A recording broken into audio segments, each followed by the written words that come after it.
Biri var idi, biri yox idi. Bir kənddə balaca bir qız var idi. Bu qız elə qəşəng idi ki, daha dünyada ondan yaxşısı yox idi. Anası onu həddən artıq sevir, nənəsi isə anasından da artıq istəyirdi.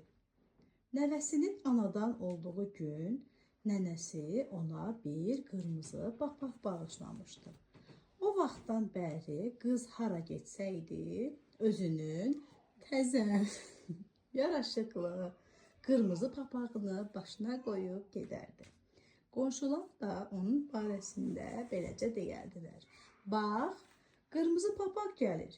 Bir dəfə anası qutab bişirmişdi.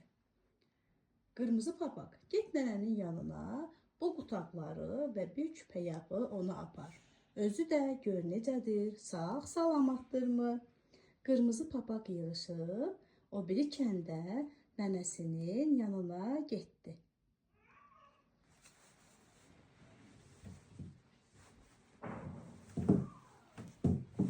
Qırmızı papaq yığışıb, o biri kəndə nənəsinin yanına getdi. Qız meşə ilə gedirdi. Birdən qabağına bir boz qurd çıxdı. Qurd istədi qırmızı papağı yesin. Ancaq cəsarət eləmədi. Çünki yaxınlıqdan odun doğrayanların baltasının tappıltısının səsi gəlirdi. Qurd dodaqlarını yalayıb qızdan soruşdu. Hara gedirsən qırmızı papaq? Ancaq qırmızı papaq meşənin ortasında dayanıb qurdlarla danışmağın necə qorxulu olduğunu hələ bilmirdi. O qurdla salamlaşıb dedi. Salam Natasha, ay qurd qardaş. Mən gedirəm nənəmin yanına.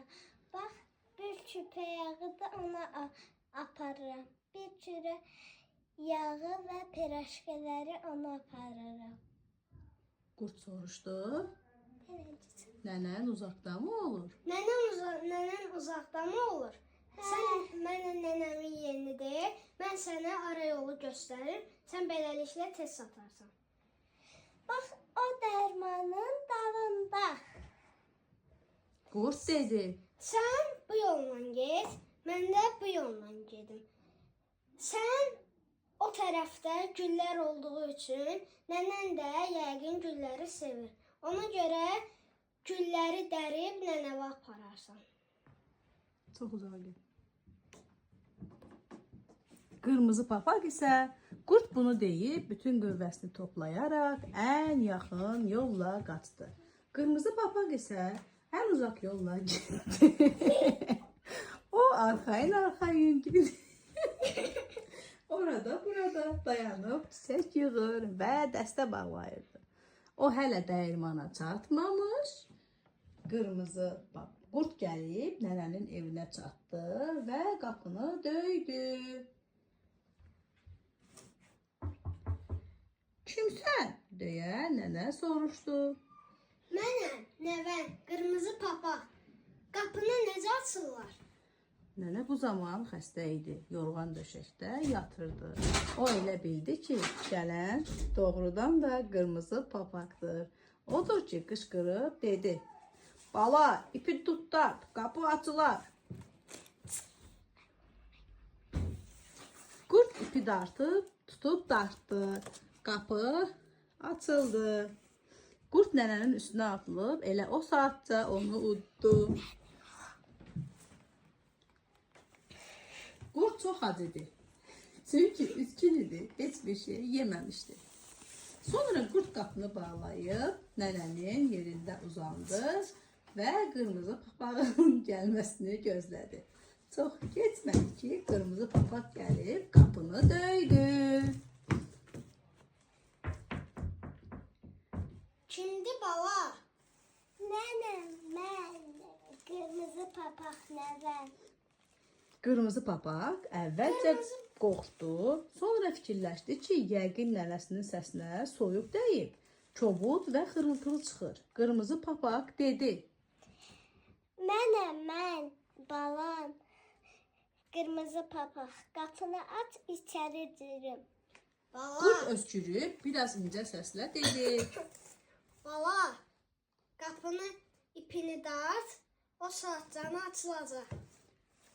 Qız evə girdi, qurd yorğanı başına çəkib dedi. Qızım, Qızım, qutabları qutabların kimin üçündür? qoy stolun üstünə. Qırmızı papaq nənəsi qurdun yanına uzanıb soruşdu. Gözdə qoy bunu qoy. Soruşdu.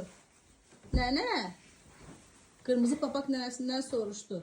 Otur, uzanma. Nənə, sənin burnun niyə belə böyükdür? Səni yaxşı. Səni yaxşı qoxulamaq üçün. Nənə, gözlərin niyə belə böyükdür? Səni yaxşı görmək üçün. Nənə, bəs niyə qulaqların belə böyükdür? Səni yaxşı eşitmək üçün. Axı biz qocalmışıq.